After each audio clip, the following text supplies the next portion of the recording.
जब भरत जी मृग बने तो उन्हें याद रहा कि हमसे मिस्टेक कहां हो गई। मृग योनि में उन्हें याद था।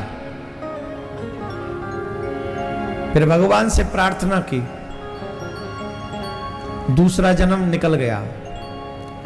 तीसरा जन्म हुआ भरत जी महाराज का एक ब्राह्मण के घर में। वहां उनका नाम भरत रखा गया। पहले भी भरत थे, राजा भरत, अब ब्राह्मण भरत।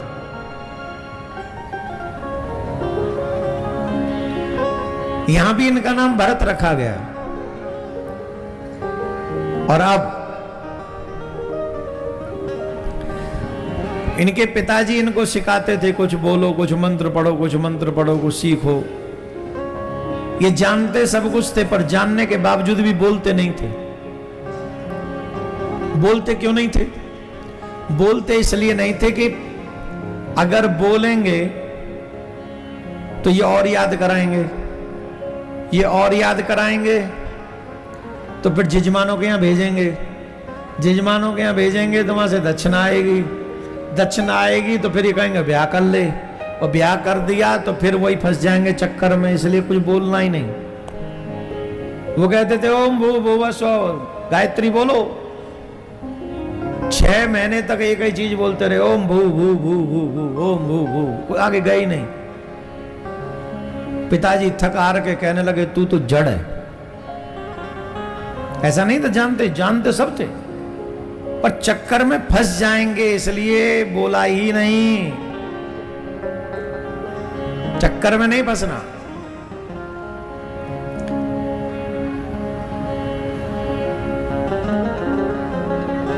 पिताजी का स्वर्गवास हो गया, भैया का विवाह हो गया, भाभी का साम्राज्य हो गया। जब भैया का साम्राज्य हो जाए और भाभी की लीला हो जाए घर में, तो फिर देवर को वो भी बिना निकम कोई काम ना करता, उसको कौन पूछे। तो एक दिन भाभी ने कहा ये ऐसे ही निठल्ला पड़ा रहता है, खाता पीता रहता है, इसे कुछ काम करवाओ। तो एक दिन वो फावड़ा दे दिया, लो फावड़ा लो, जाओ खेत में जाके काम करो, मेड़ डालो मेड़। अब भरत जी बोले अगर एक मेड़ डाल दी तो ये हर दिन मेड़ ही डलवाएंगे। तो बोले क्या करना है भैया? बोले ये ले, यहां से यहां खोदता रहे, यहां से खोदना शुरू कर। उन्होंने फावड़ा लिया और एक ही जगह खोदते रहे और खूब लंबा चौड़ा गड्ढा खोद दिया।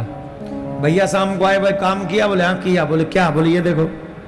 अरे बोले तूने तो खेत में कुआं बना दिया, गड्ढा खोद दिया, इसमें क्या डूब मरे हम? बोले आप ही ने तो कहा था खोदना। बोले तेरा कुछ नहीं हो सकता, जब भाग यहां से। भरत जी मन ही मन में बोले तू रूठी में छूटी। अच्छा हुआ फंसना बच गए। बोले तुझे ये काम नहीं होगा, एक काम कर, यहां जो चिड़िया आ जाती हैं उनको उड़ाया कर। भरत जी लग गए चिड़िया उड़ाने। अब क्या करें? जब चिड़िया आए तो रंग बिरंगी चिड़ियाओं को देख के भरत जी बोले आह क्या सृष्टि है मेरे ठाकुर की, आओ आओ आओ, ज्यों ज्यों ज्यों।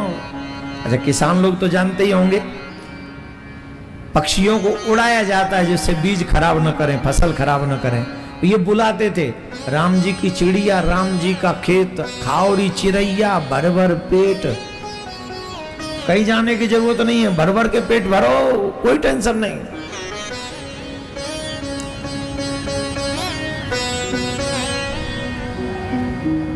एक दिन इनको एक चोर देवी की पूजा करता था।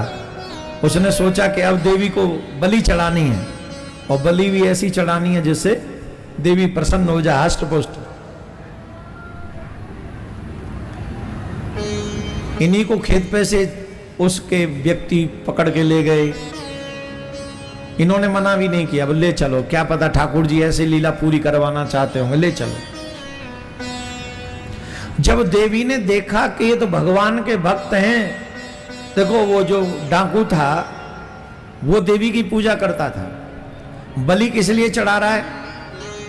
जिससे देवी प्रसन्न हो जाए। अब गलती से बलि किसकी चढ़ा रहा है? बोले भगवान के भक्त की। अब देवी का क्या हुआ? देवी प्रसन्न नहीं हुई, कुपित हो गई।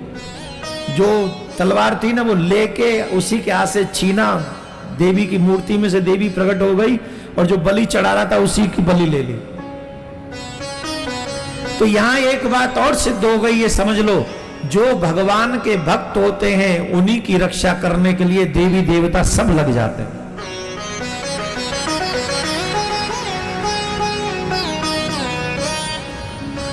जो भी भगवान के भक्त होते हैं, ये नोट कर लो आप इस बात को,